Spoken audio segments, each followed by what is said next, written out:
Hi, good morning everyone. Thank you for waking up on such a lovely and early Saturday morning to join us today for the Gardening with Edibles Masterclass series on growing rooted vegetables. So today's Masterclass is a little bit special. I know it's not 10 o'clock yet, but today's Masterclass was special because it's held in conjunction with the announcement of the Community Garden Edibles Competition 2021 March Editions award ceremony. So this morning, we had the award presentation ceremony for the award winners for the Community Garden Edibles competition, whereby gardeners actually grew and presented their largest pumpkin, long beans, and also snake gourds and other edibles for the competition. So the Community Gardens Edibles competition was held since 2015, and it's a platform whereby gardeners can actually share and exchange knowledge and also hone their gardening skills through this competition. And this, in a sense, will help to raise the horticulture skills and knowledge within the community. And earlier this morning, the award winners were presented a prize, and the Minister for Prime Minister's Office and also Second Minister for Finance and National Development, Mrs. Indrani Raja, also made an announcement and gave a speech and announced some exciting news on gardening. So let's sit back and watch a video on Minister's speech and also enjoy the competition process. Good morning, everyone, and especially to all our gardening enthusiasts. I'm really very happy to be able to join you this morning. Not only because it's such a great competition, but also because I think in the audience here, we have many of you who have actually grown those wonderful fruits and vegetables that I saw just now. So I think that that's just amazing. So I'm very happy to be here for the Community Garden Edibles Competition Award Ceremony as part of today's Gardeners' Day Out activities. So first, congratulations to all the winners. I saw your entries upstairs and I'm really very impressed. I have no idea how you did it. I mean, did you like talk to the plants to get them to grow larger? I've heard that works, but whatever it is that you did, it was pretty amazing. So the Community Garden Edibles Competition is a fun and educational event for participants to demonstrate and level up your horticultural skills. By gathering and exchanging knowledge with fellow gardeners at events like today's, you can help raise the skills of the whole gardening community. So it's good that after a small break last year due to COVID-19, we've been able to resume this Gardeners' Day Out in a hybrid format. Today, we have on-site tours as well as the Gardening Masterclass that will be streamed live online. Our gardeners will play an important role in Singapore's transformation into a city in nature. The pockets of urban greenery you grow, whether in community gardens or along corridors, all help to beautify our island. They also have the potential to strengthen our urban ecosystems by supporting birds, butterflies, and other pollinators. Gardening is therefore an example of how everyone can play a part in our city and nature efforts, so we can all be stewards of our greenery and biodiversity. So for instance, my constituency is working with various government partners, including NParks, to look into setting up more community gardens for resident gardening enthusiasts. Each of us can do our part. Our combined efforts, in turn, can make Singapore greener, more livable, and more sustainable.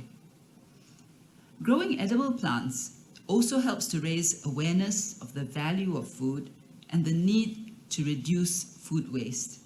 We learn to better appreciate the efforts of our local farmers as well. Gardening with edibles complements our 30 by 30 push to produce 30% of our nutritional needs in Singapore by 2030. This is part of our strategy to strengthen food security and build greater social resilience.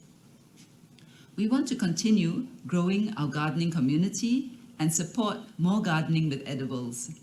This morning, I'd like to share with you some updates on our Edible Horticulture Master Plan, which we launched in 2017. The master plan aims to provide more space and training for gardeners of all skill levels to grow edible plants and introduce more varieties of edible plants and gardening technologies. We also want to reach out to more people to take up gardening of such plants. For example, NParks introduced the allotment gardening scheme to allow individuals who wish to have dedicated plots for gardening to rent allotment garden plots from NParks. Today, we have more than 1,700 plots across 20 parks island-wide as part of the scheme. Currently, these are fully subscribed and we are very heartened by the overwhelming response. So, I'm glad to share that we will be opening up more than 230 allotment garden plots for registration today. These will be located at Bishan Ang Mo Kio Park, Clementi Woods Park, Punggol Park, and right here at Hot Park. To guide new allotment gardeners as they embark on their gardening journey, NParks is also launching an online guide on good allotment gardening practices to share tips on good gardening practices and etiquette.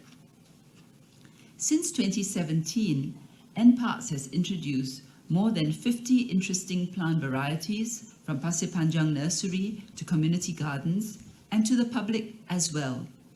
Interested gardeners can purchase these at Hot Park or at our monthly Gardeners Day Out events.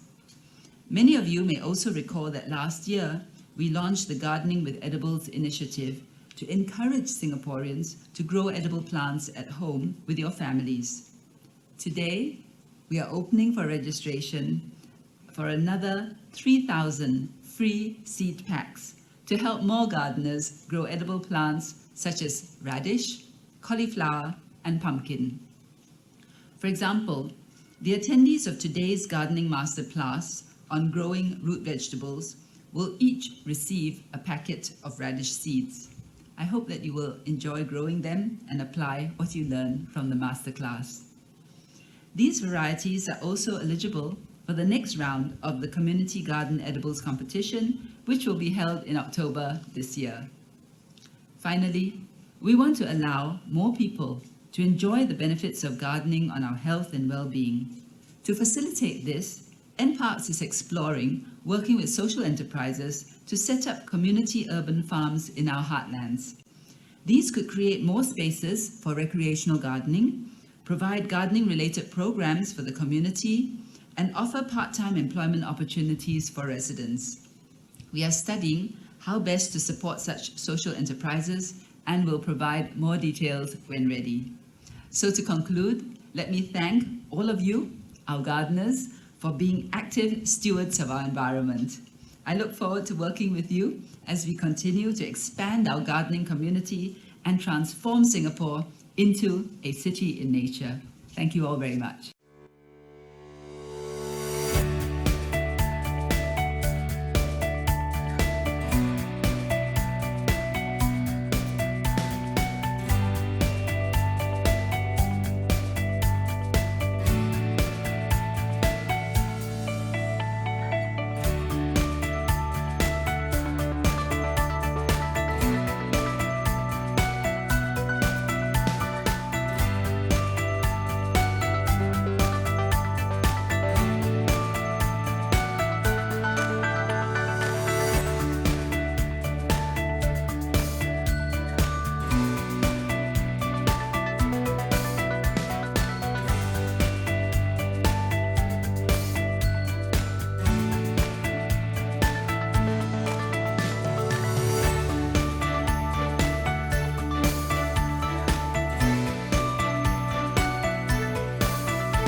All right, welcome back.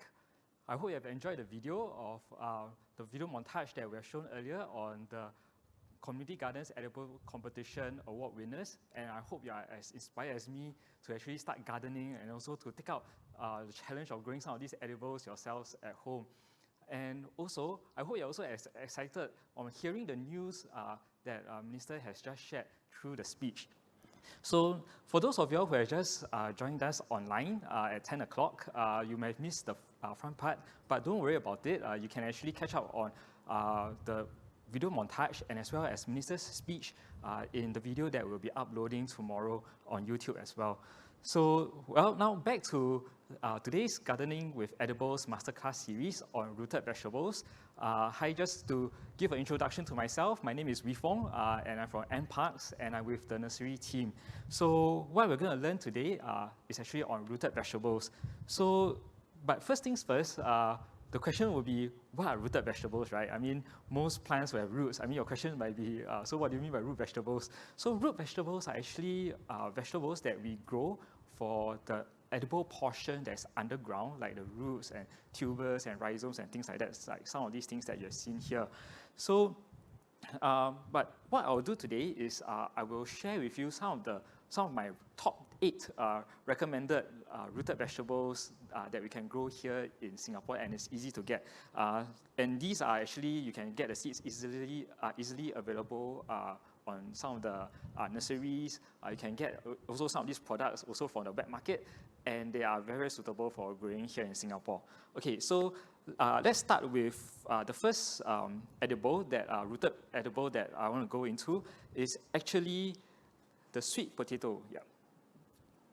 So this is the sweet potato. I think we are very familiar with this.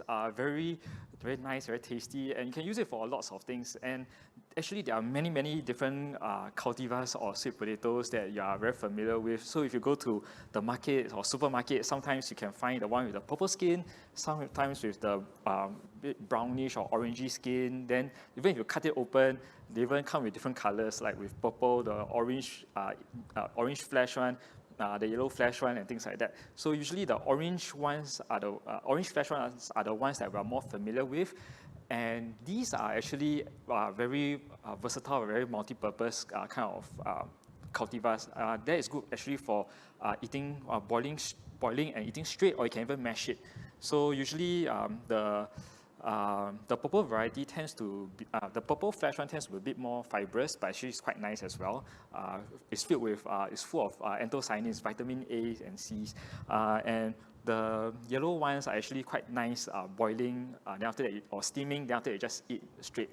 So the sweet potato plant actually looks like this. It's actually a creeper, and it grows very well here in Singapore in our hot sunny weather, humid and moist and things like that. I'm sure those of you who are actually experienced gardeners like you're here, you all have experienced growing some of these before. So actually the sweet potato plant actually comes with many different varieties or cultivars for the sweet potato, but as well as the leaf forms. So if you look over here, you have one that is purple in color, right? So the leaves are actually very ornamental. They are and come with these different myriads of shades. And there's one with the yellowish green ones, and these are actually quite nice too. And also one with mosaic pattern. So these are actually variegated grayish green, purple, and a bit of white. So actually, the sweet potato leaves are also edible. So if you are, a bit impatient sometimes like me, when I grow some of my edible plants, it's like, oh, I have to wait until the sweet potato come out. But in the meantime, you can actually snip off some of the shoots. The young tender shoots are actually very good for stir frying, and I enjoy eating with like stir fry with sambal belacan. It's actually quite nice. But just off the cuff tip is that actually the yellow green variety for the shoots tends to be a bit more tender. So I tried the purple one and the variegated one and the normal one, but the yellow green variety, the shoots are actually very fine when stir fry it, not so fibrous. So sweet potatoes, they really enjoy well-draining soil, and lots of sun. They can tolerate, to a certain extent, some shade, but they prefer very well-draining soils. Definitely not waterlogged. Waterlogged soils are definitely not good for sweet potatoes. They tend to rot. And if you can, you can also grow them in partial shade and let the sweet potato just crawl a bit and creep around in a balcony and HDB corridors if you don't have a large garden space. All right. So next, I want to introduce to you is actually the radish. So I'm sure you all are very familiar with this. This is the radish plant or the radish tuber. So this is what you can typically get in the markets. And I think for some of you all who have actually took part in the Community Gardens Edibles competition and you have submitted entry, I'm sure the radish that you have grown is much bigger and much nicer looking than this. So radishes also come in various cultivars and forms. So like for example, the white one is the most common. And I'm sure during Chinese New Year, you would have also eaten the green ones, and together with the red ones, these are the ones that, when you do your lo hei, your yishen, you will just shred them to get the fine shreds for the lo hei. So radishes are actually surprisingly very, very satisfying to grow because it's very nice to watch them. You can actually see some results. So most of rooted vegetables like sweet potato, when you grow them, they are most of the time underground. You can't really see. But the radish, what happens is it peaks. The tuber will start to peek out from the surface of the soil, and you can actually see the plant growing day by day. So very oddly satisfying to watch, to grow, and surprisingly also quite easy. So for radishes, I would recommend that, okay, although you can start from the, sometimes when for Chinese New Year, you buy those red color radish, then you cut off the top, then you use the top to actually put in water and it grows. They can continue to sprout the shoot and flower and seed, but they'll never grow the tubers again because actually radishes are annual plants, so they you need to start from seed. So to grow radishes, I would recommend that get some seeds and you grow them.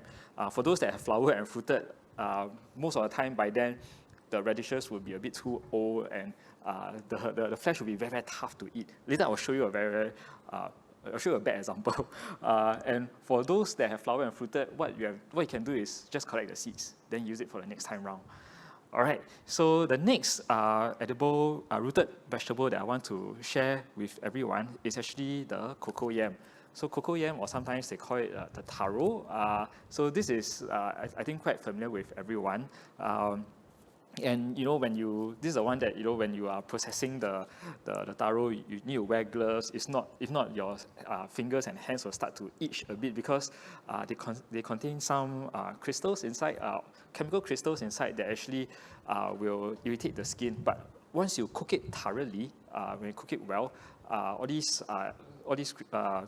things are actually resolved and you can actually consume it safe. So the yam plant looks like this. Okay, pardon me.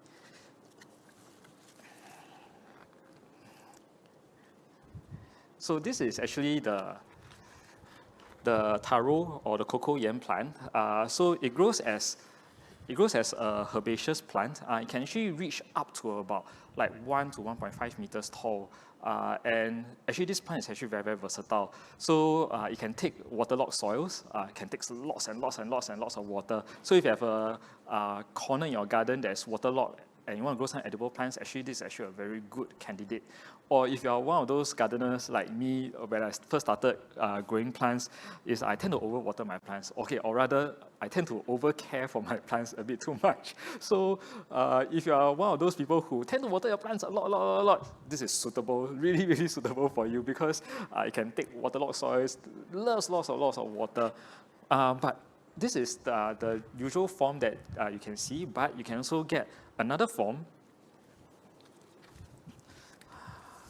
And they come in different varieties and cultivars. So this is also a cocoa yam. So this, okay, if you look over here, it has actually very dark, almost black color leaves. So they come in various cultivars and varieties, and very, very interesting names like Black Magic and things like that. You know, these are cultivar names, and there are also some that are totally green in color with a white color patch in the middle. And actually, the cocoa yam, they actually make very, very, very nice house plants as well because they are shade tolerant. And you know, I think for most of you probably into this gardening scene, you all will know that nowadays a lot of people are growing aeroids at home. So plants that are related to money plants, to the yam family, actually they're all from the yam family. So this is actually the one of the candidates that you can actually grow and dual purposes. So you can actually harvest the tuber at the end of the growing season or cycle, but in between you can actually have a very nice ornamental plant at home or in your garden. All right, so the next rooted vegetable rooted edible that I want to talk about is actually the ginger. So I don't have the ginger plant with me because they are growing in the ground, very hard to root them out, and they tend to get a bit of shock. So the ginger, as we are very familiar with, is you can actually buy them in the market, and you know they have like the young ginger, the old ginger. Of course, the old ginger is a bit more spicy in taste. There's a Chinese saying, 姜是老的辣, right? So the older the ginger, the more spicy it is. Actually refers to people who are more senior. They tend to have more experience. So, but for the old ginger and the young ginger, they are all the same. They are all the same plant. It's just just that the old ginger, they tend to be from the older rhizome. They tend to be more spicy in taste and more fibrous. So actually, if you want something that's more spicy for flavoring, go for the old ginger. If you want something that's more tender, that you want to just do some flavoring, or you want to be able to chew, or you want to candy some of the ginger slices and things like that, you know, like you soak it in sugar syrup and candy it, you can use the young ginger. So these are actually perfect. And they do pretty well in our local climate also, but only one thing to watch out for is for gingers. At least in Malaysia and Singapore, in our local climate, lowland humidity, they tend to be susceptible to a kind of bacterial rot or wilt that causes the leaf edges or leaf tips to start to brown. So I think for some of y'all who have tried growing ginger, you know, it's very easy. So sometimes if you leave your ginger out on the kitchen top for too long, it starts to sprout a green shoot and things come out. So, and after you plant the ginger, and after some time, you see the leaf tips start to brown a bit. So actually, to counter this, actually just what you need to do is to give it a very well draining soil, put it in partial shade first, and give it the most optimum condition for it to grow. Because plants that are healthy, they tend to be a bit strong. They tend to be stronger and more resistant to pests and diseases. So, and also for the soil that you use, try not to reuse some of these gardening soil that you have probably left over from another plant. You know, the plant already died and wilted, then you recycle the soil. So usually these soils, they could have some pests inside, or as well as bacteria that's inside as well. I mean, the bacteria that causes the wilt inside as well. Okay, next is the turmeric. So the turmeric is also a kind of ginger. I have the plant somewhere. Yeah, here. So this is the turmeric plant. Actually, they actually grow. They're actually a kind of ginger, so you can get the root like that actually from the market. And the nice thing about turmeric is that you can actually use it for cooking, and there's this nice flavor to it. And it's actually quite easy to grow. You can actually sprout all of these from some of the market produce that you buy. And you can use the main part, then some of the smaller parts, that you are not really using, you can just plonk it to the soil and they'll grow. But for the turmeric, one thing to take note is that turmeric goes into a stage of dormancy. Okay, so after some time, what happens to this plant is that it will start to brown, the leaves start to brown and start to wilt, and then you think that the plant actually just died off. But so what happens is actually the turmeric goes into this stage where it rests. Then after that, it will sprout out again. So don't throw away the soil too fast. So actually sometimes when we grow plants, I think it's helpful to know what are the plants that we grow and what are the kind of life histories it goes through. Because sometimes we mistakenly throw away something that is still alive and it's just going dormant. So I have an experience where I was growing one of these, it's another kind of rooted vegetable. It's a bat lily, but it's a seashore bat lily, but the tubers are actually edible. So that goes into a sleeping mode. And what happens is when the leaf actually wilted, I thought it was dead. So I threw the whole pot of soil away. Then after I read online, it actually is still alive. So some growing tips is that do check some of the soil to make sure that, especially when growing rooted vegetables, that the tuber or the rhizome is still inside before you do anything to it, right? All right, so next is a very interesting plant, and I'm not too sure whether you all have seen it before. So this is actually the elephant foot yam. So the elephant foot yam, so you can take a closer look at this. It looks like a small little wooden bowl. So this is actually a kind of yam, and it's commonly or more popularly used in Indian cuisines. So actually, you can actually buy this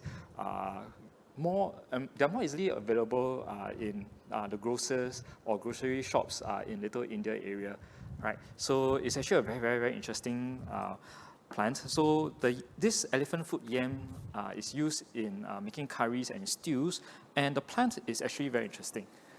Okay. Let me just show you this. So this is actually the plant of the elephant foot yam. So it looks like a small little tree, right?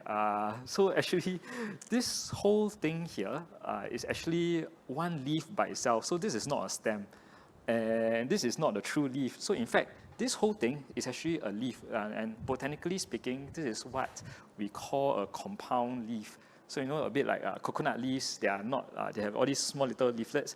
So this is similarly, it's a compound leaf. So this is the leaf stalk, and each of these small little leaves is actually a leaflet.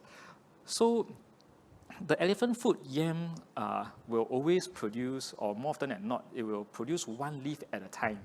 So this is one leaf, and so you just imagine this yam is actually in the soil surface below, and this is round part here is where the bud is. So actually you can see, if you get one of these elephant foot yam, actually you can see here there's this little pink dot right here. So this is actually one of the buds that's actually emerging and growing, and this will become one of the leaves later on. So the elephant foot yam is a botanical curiosity, and in fact, I think if you grow it in your garden, I'm sure a lot of people, or grow at home, a lot of people will ask you what it is. And it's actually a very versatile plant as well. It can grow from semi-shaded areas all the way to full sun areas. Only thing is, it doesn't like waterlogged soils again. So you can get this from grocers, as I mentioned, in Little India, and this leaf actually is produced by the tuber, and it will photosynthesize and make sugars, and the excess sugars are stored as starch in the tuber. So the tuber will just get bigger and bigger, and at some point of time, this leaf will actually wither, and it will wilt, and the elephant foot yam will go into a stage of dormancy. And usually, sometimes it can grow up to about 6 months even being dormant. So don't throw away the pot of soil also, or don't mistakenly dispose this. But after some time, this elephant foot yam will sort of like wake up from its dormancy, and it will sprout a new leaf again. And with each successive sprout of the new leaf, it gets bigger. So it will actually grow bigger and bigger until it's ready to flower. And on the screen over here, you'll see actually is the flower of the elephant foot yam. So actually it's a very, very interesting flower. And I'm not too sure whether you are familiar with this flower called the voodoo lily. So the voodoo lily is another species of plant that's from the same family and same genus as the elephant foot yam.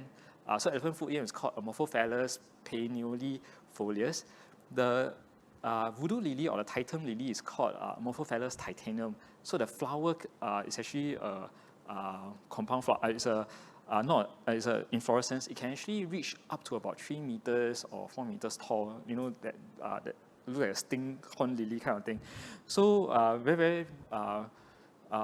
so many years back, actually, there was one that actually flowered at Botanic Gardens, and it was displayed at the Botany Center. So if you're interested to find out or read more about it, you can actually go online and see some past photos. So, but for this elephant foot yam, if you really want to grow it as a botanical curiosity, you can actually grow until a large size and let it flower.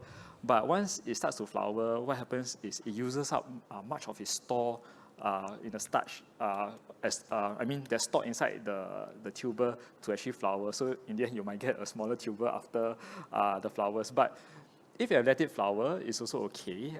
You can actually do some hand pollination and get some seeds to grow again, but it's easier to grow from actually the tuber. But just a tip when you grow the elephant foot yam is that do get the small tubers to grow instead of the large ones, because the large ones usually take a bit longer to get the harvest. Actually, if you start from a small one, you can see each successive leaf getting bigger and bigger and bigger. Then after that, you can get the harvest within about like 6 to 9 months. Yeah. All right, so the next edible that rooted edible that I want to talk about is actually the tapioca. So tapioca, actually we're very familiar with it. It looks something like that. They used to be a bit more common in markets, and supermarkets, but nowadays maybe a bit less common because maybe lesser people actually cook them or eat them. But so this is actually the root, the storage root portion of the tapioca. We use them in desserts, and they're actually very, very nice if you cook it with like you can do it with sugar, then after that you just pour coconut milk like as a Thai dessert, or you can use it for other local desserts as well. So the tapioca plant looks something like that. It can actually grow up to about a 3-meter tall shrub. So to grow this, you need lots of space in your garden. Not recommended for if you have a narrow corridor or a small balcony. It needs lots of sun as well, and you can also actually grow some of the other cultivars that are more ornamental. So this is another cultivar of the tapioca plant. You know, you can see that the leaves actually come in this variegated with green, white, and yellow. So actually, some of these plants, you can actually have dual functions in your garden, being an ornamental plant and as well as an edible plant. So usually for tapioca plants, you know, planted in a sunny area, well-draining soil, and they are also tolerant of clayey soil, very heavy soils, and you can actually find that they actually grow pretty quite okay as well.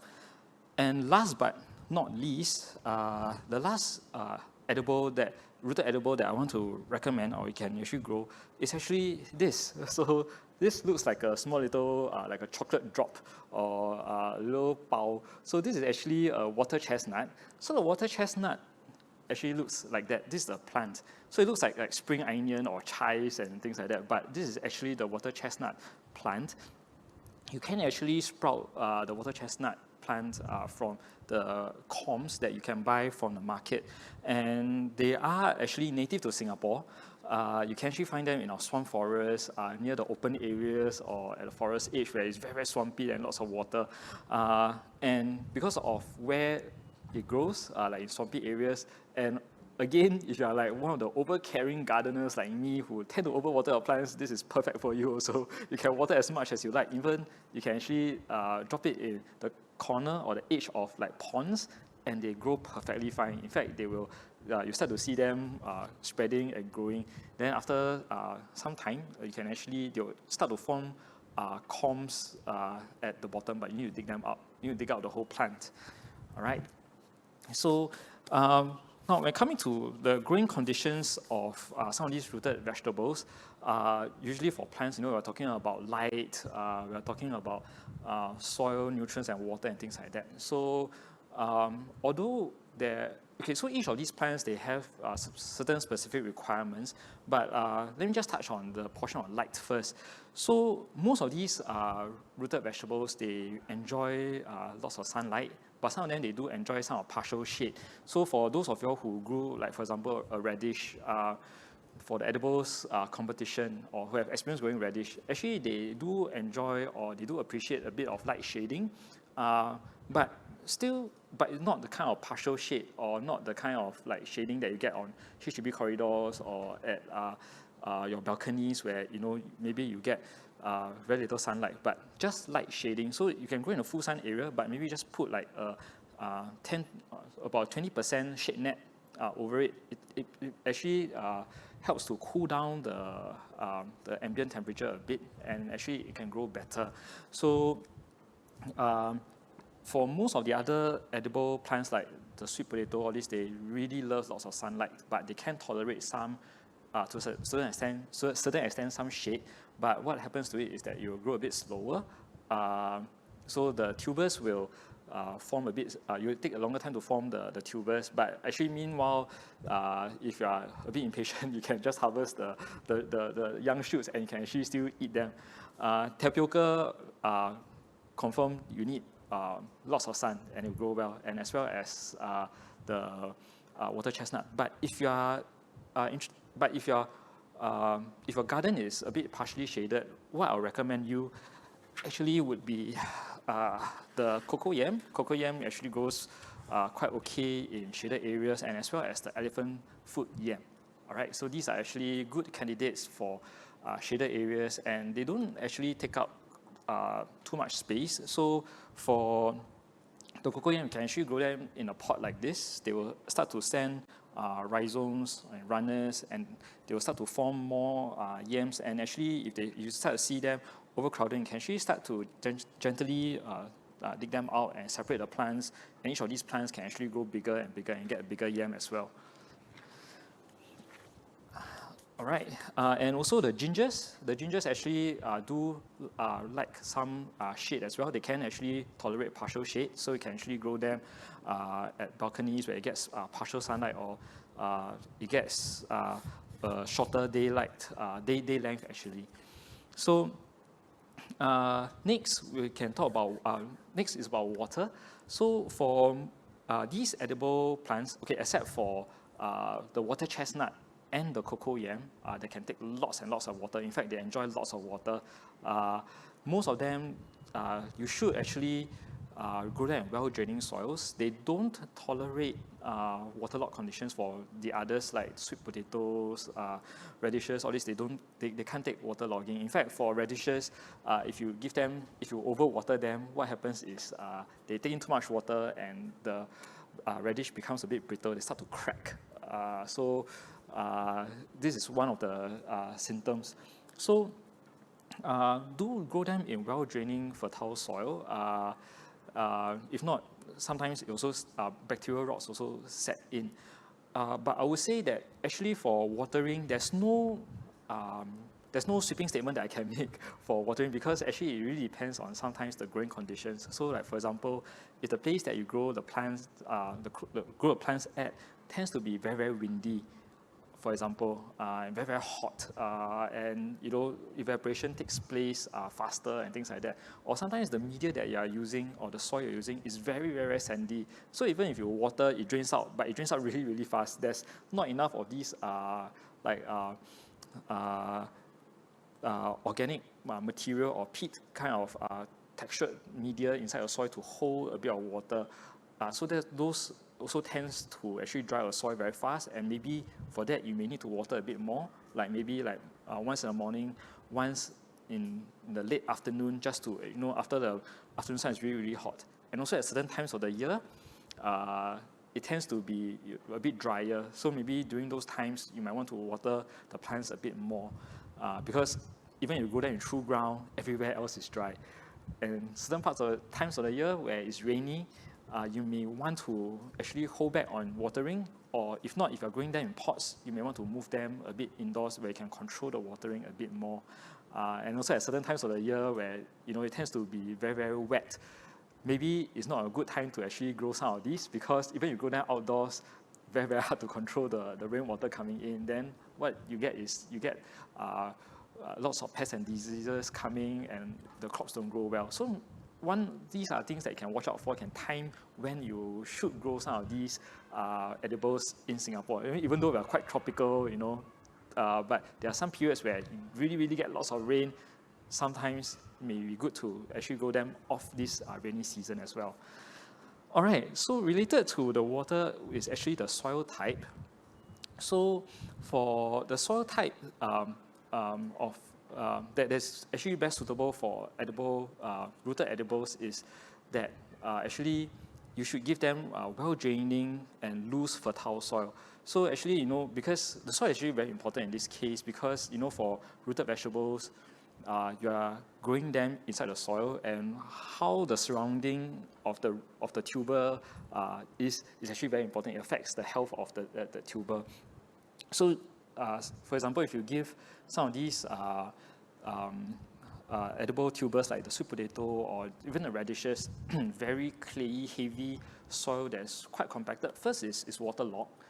Sometimes heavy soil that contains lots of big clay particles and things like that will cause the root to also, other than bacterial rot and waterlogging, it causes the roots to be a bit deformed because it's really compact. The tubers don't form that easily, so they tend to be a bit deformed, growing at places or towards certain directions where there's less resistance in the force as well. So I can show you some of the deformed looking ones, bad examples later on. So and waterlogged soils usually also cause anoxia, suffocates the plants because they're not able to take up oxygen.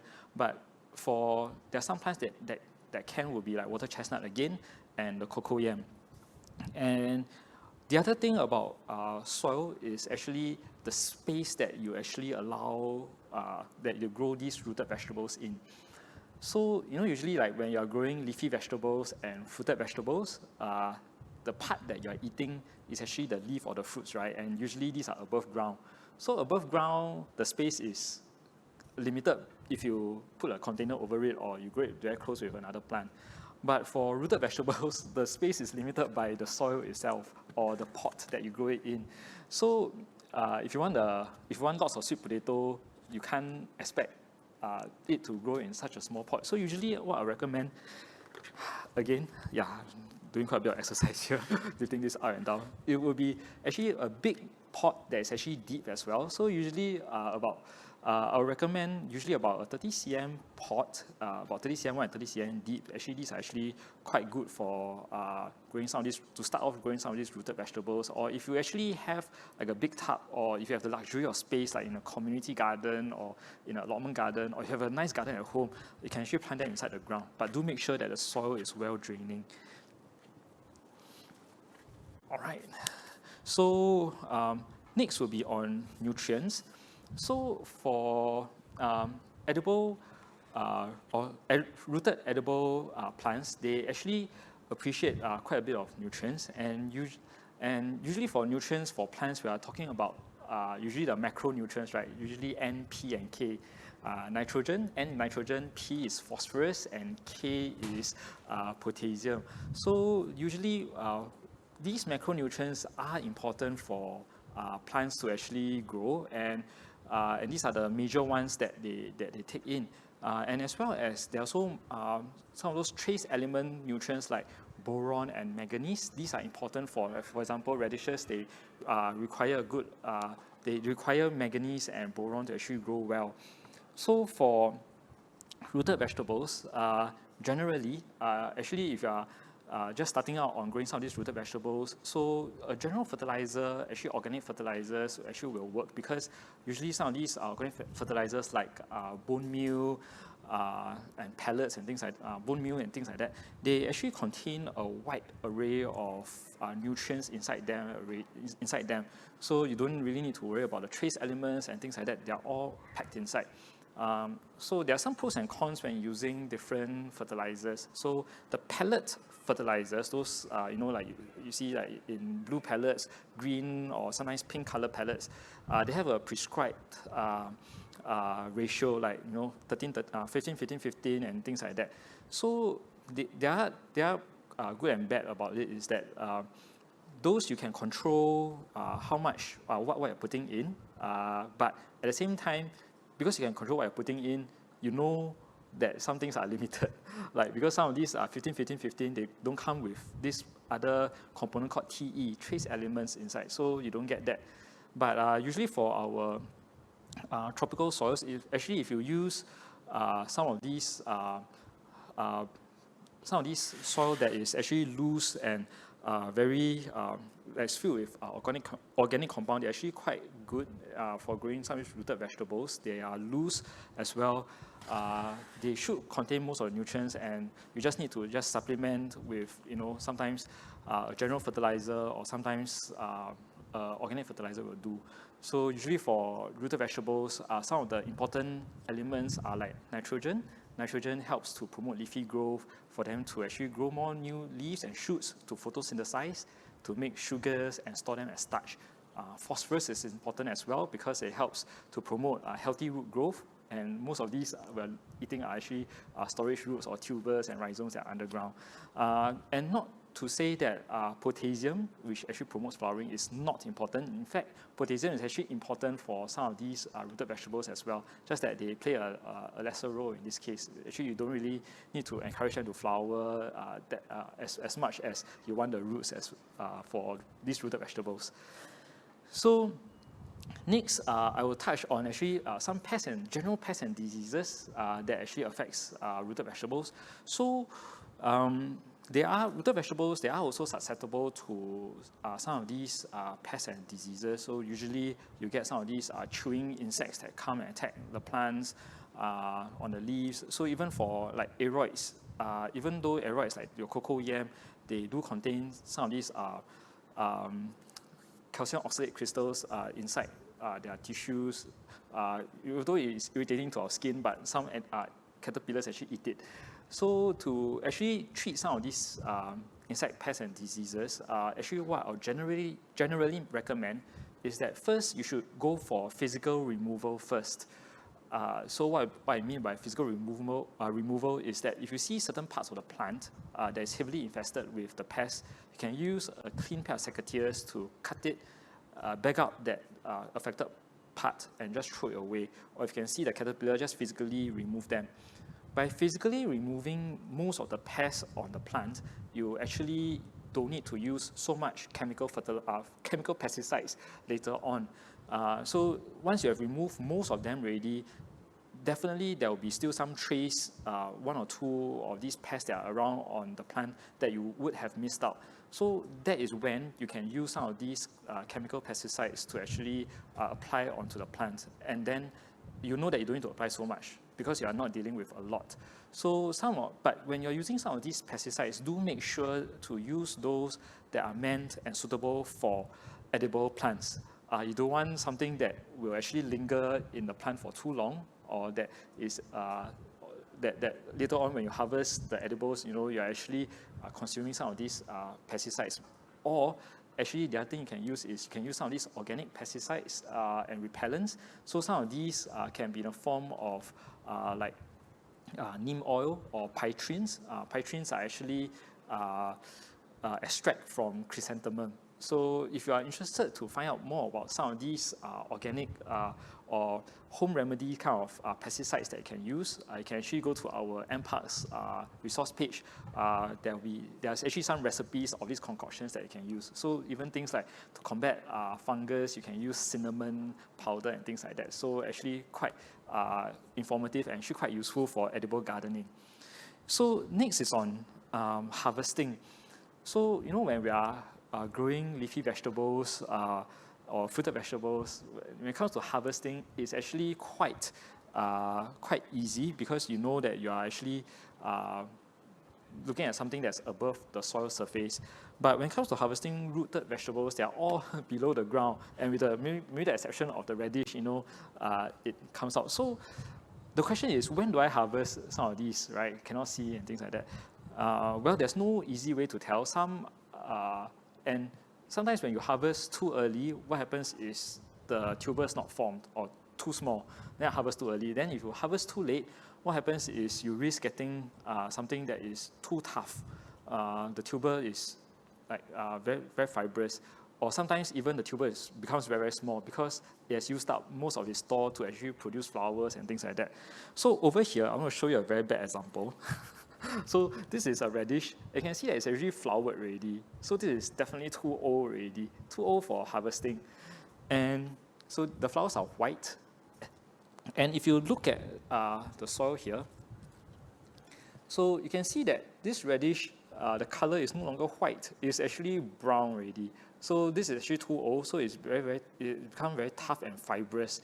So if you have a plant that's something like that, you have missed the harvesting period already. So what you can do is actually just wait for your flower.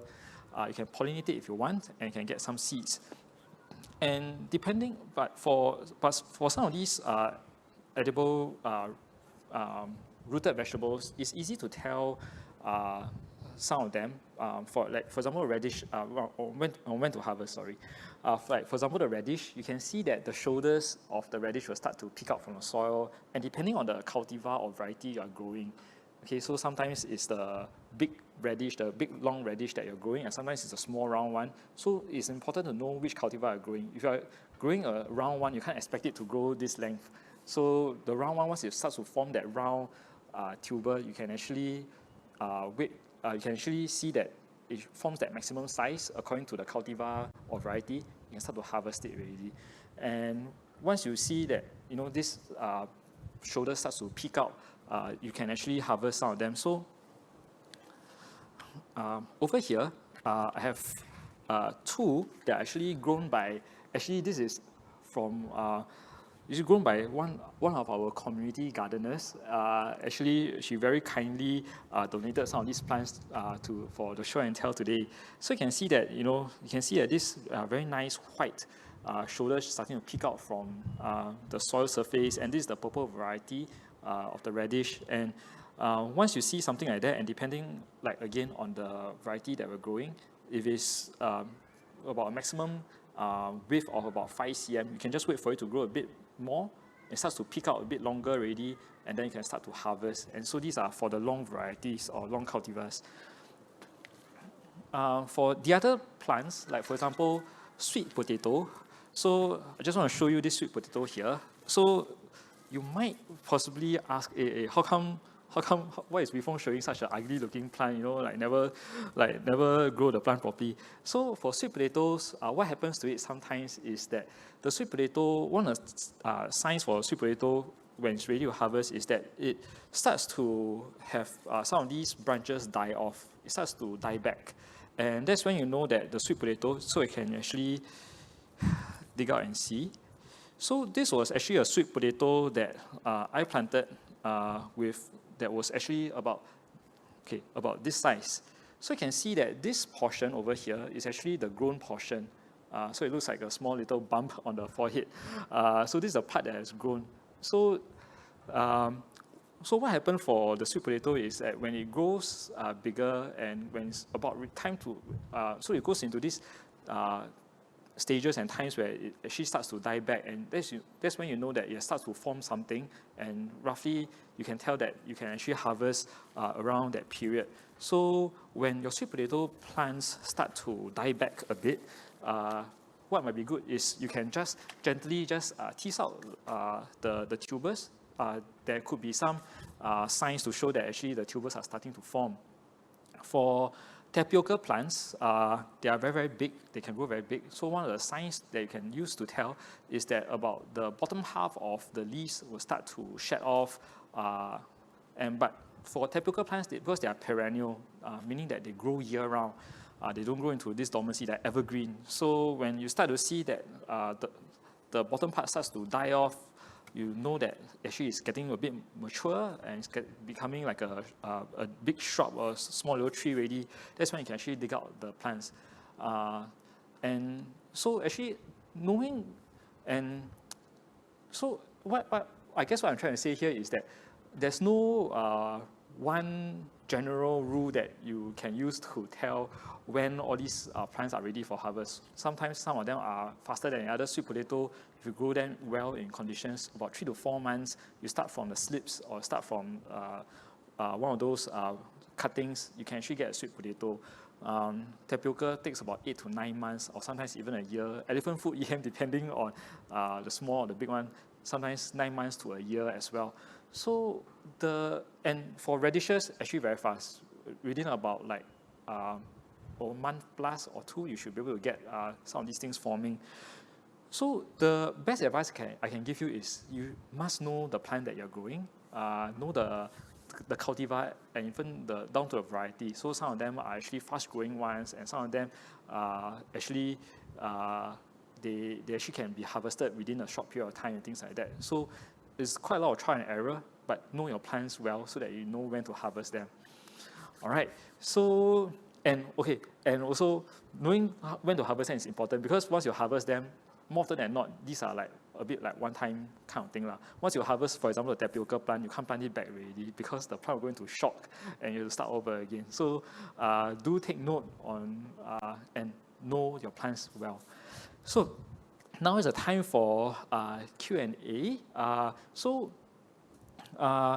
But before I go into some of the questions that some people have submitted, I'll just answer one of the most commonly asked question about rooted vegetables. And I'm sure probably you are asking that also. First is, can I grow carrots and potatoes in Singapore, right? Because those are the most famous ones. So carrots and potatoes, answer is, can grow in Singapore is yes, but there's always a but to it. So but is that but you need to give them a controlled kind of climate and conditions to grow them well. So more often than not, the two factors that actually affect the growth of carrots and potatoes here in Singapore is actually the heat. That's number one. And number two is actually the humidity or moisture. So potatoes and carrots, they prefer cooler temperatures. So actually, it's not even about just the daytime temperature. It's also about the nighttime temperature. So like, for example, carrots and potatoes, if the nighttime temperature dips, they grow well for nighttime temperature, dips below 24 or 22 degrees Celsius, and this will help them to actually form the tubers better and faster, and for them to grow well. So and also the humidity in Singapore tends to actually be not so ideal and great for maybe things like potatoes, because it encourages quite a bit of bacterial growth in the soil, and potato skins, they tend to be very thin, and so the bacteria actually infects the potato through the thin skin, and the plant actually dies and fails after that. So you can grow them maybe indoors with controlled climate, like air conditioning, to bring down the night temperature and things like that. But it is a bit, for the amount of effort to put in versus the harvest, not so ideal, not so sustainable. I'll recommend going for things that grow very, very well here and easy to eat and easy to grow and get crops from. And so for then the next question would be, what other vegetables other than the 8 that I've introduced that can I grow here? So there are a few that I want to talk about today. So the first is actually the Jerusalem artichoke. Sorry, I don't have the plant with me today, but Jerusalem artichoke, you can actually find them grown actually in Hort Park near the allotment garden, one very, very big bush there. The Jerusalem artichoke, you can see on the screen, is actually a large shrub. So it's actually related to the sunflower. It can grow to about like 1.5 to 2 meters tall. It is actually, and it has very nice flowers that look like daisies and sunflowers. So they have this underground tuber that is actually edible. So one of my colleagues actually cooked the Jerusalem artichoke, and she cooked it with butter, with some salt and rosemary for seasoning, and it tastes really, really, really great. You should try it. So definitely the next question that will come in is, where can I buy the Jerusalem artichoke in Singapore, right? You don't really find them commonly in markets, nor supermarkets, but if you go to some of the online grocers, they do actually bring in the Jerusalem artichoke, and you can just actually buy some of these from the online grocers. You can cook some of them and save some for growing. Makes a very, very nice garden plant as well, and they grow well with lots of sun. Next is actually the one that I want to talk about is the purple yam. So you can see on the screen, it's actually, the purple yam is Dioscorea alata. So this is actually a climber. So this is the one that you can, actually sometimes, once in a while, you can find the tubers being sold in local markets or in grocers.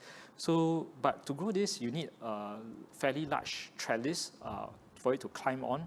And it can actually grow quite big. And then you can dig out the yam and you can cut it open and gives that vivid purple color cross-section. Next is actually the yam bean. The yam bean is this thing that I'm holding, or sometimes people call it bangkwang, or sometimes some people call it sengkwang as well, depending on where you come from.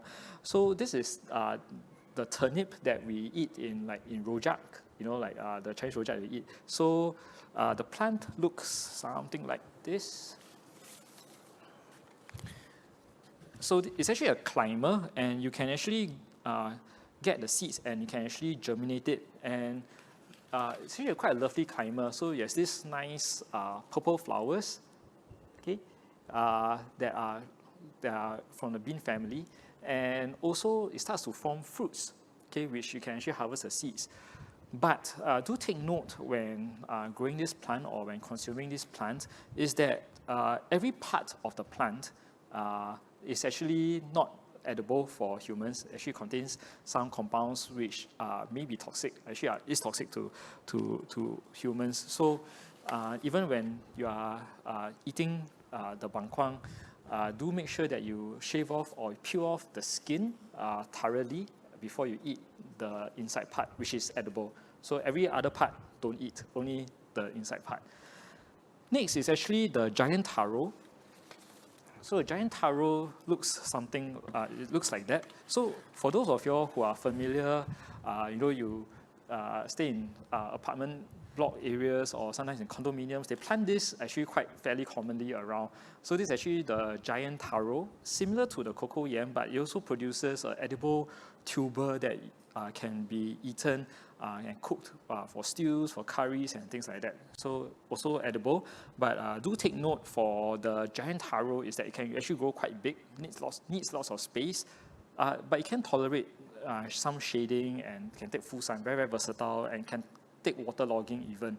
But just to take note is that each of these leaves actually hold some water after each watering, so it may contain some stagnant water. And so that comes to the end of some of the questions that people commonly ask. So now I'll come to some of the questions that are asked by some of our online viewers. First is, can we grow carrots by putting the carrot tops in the soil? Yes, you can. You can grow the carrot tops. Similarly, for radishes, you can cut this part and you'll still grow. It's just that you won't get those big, nice tap roots that we're talking about. You get lots of fibrous roots. So for most of these rooted vegetables, like the radishes and things like that, I would recommend starting from seed. It takes a longer process, but actually you get a nicely formed radish like this. But for carrots, like what I shared just now, the amount of effort you put in to grow carrots in Singapore doesn't justify for the end product that you will get. So some people have actually managed to grow carrots in Singapore by germinating some of the seeds. They do get carrots that are about a very small size carrot, maybe about like 8 cm long. You don't get those big nice ones that you get in the market because of our, but that's because of our climate and temperature when you grow outdoors. So some people have tried to grow them in styrofoam boxes. So styrofoam boxes help to buffer a bit of heat, but still it's not that enough to actually get a nice big carrot. You get small ones, really, really small ones, but and it takes very, very long. So I've tried. To be honest, my colleagues and I, we also tried growing carrots in the nursery. So we compared the ones when we grow them in a controlled environment, like with cool temperatures versus the ones outside. The ones outside really slow, and they don't form the carrots. So you just see very nice, healthy leaves and sprigs and things like that. But when you dig got nothing much. Doesn't form the store. All right. So the next question is what pests or insect pests like to eat plant roots? Well, so for insect pests that eat plant roots are usually the ones that you'll find inside the soil. So usually for things that are inside the soil, so caterpillars, usually you'll get them on the leaves because they go for the leaves. Grasshoppers go on the leaves. You rarely find them inside the soil. So inside the soil, most of the things, more often than not, usually they are beetle larvae. So beetle larvae, they tend to actually burrow into the soil, and they'll eat sometimes the roots, from fine roots all the way sometimes to the storage tubers that we're looking at.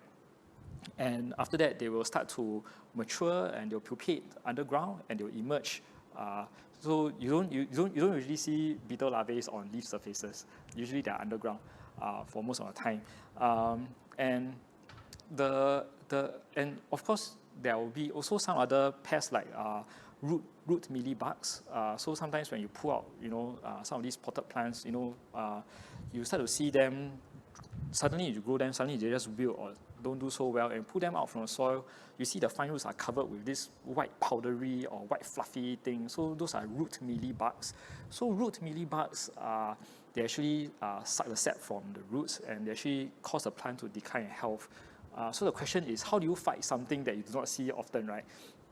You can only see the signs and symptoms. So usually what people do is they do soil drenching, drenching the soil with some of these pesticides. But these, you can do it for ornamental plants, no problem, and things like that. But for edible plants, it's a bit of a risk because you may end up eating them. So one of the things that you can do, which I find helpful or useful, is actually you can use hydrogen peroxide. Actually, you can get them from pharmacies. Hydrogen peroxide is used for, treating some of your, as a disinfectant for wounds.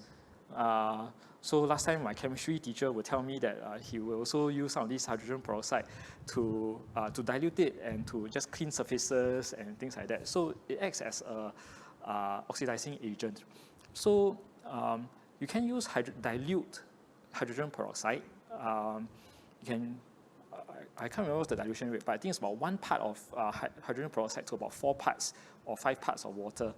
There will be some articles that will be written on our MParks resource webpage. Do check it out. There will be a recipe that will be put up. So you can use dilute hydrogen peroxide solution and you can drench your soil. And after drenching your soil, it will help to kill off some of these insect pests. And hydrogen peroxide is actually deactivated over time as it oxidizes. As you water it, it just oxidizes itself. Then it becomes harmless, becomes water and oxygen. Okay, so you can use that to get some of these pests out. So the last question, so sorry, I can't answer all of them. Last question is, my sweet potato leaves attract white flies. So how do I keep them away? Okay, so white flies, like a lot of all these other edibles, like you grow chilies and tomatoes, they tend to attract lots of these insect pests, and they're almost like a magnet for all these things. So the very best advice I can give, first and foremost, is know the plant that you're growing. Grow them in the most optimum conditions such that the plants remain healthy. A healthy plant can actually has its own sort of like is not so susceptible to insect pest attacks and things like that. So that's the first and foremost defense line.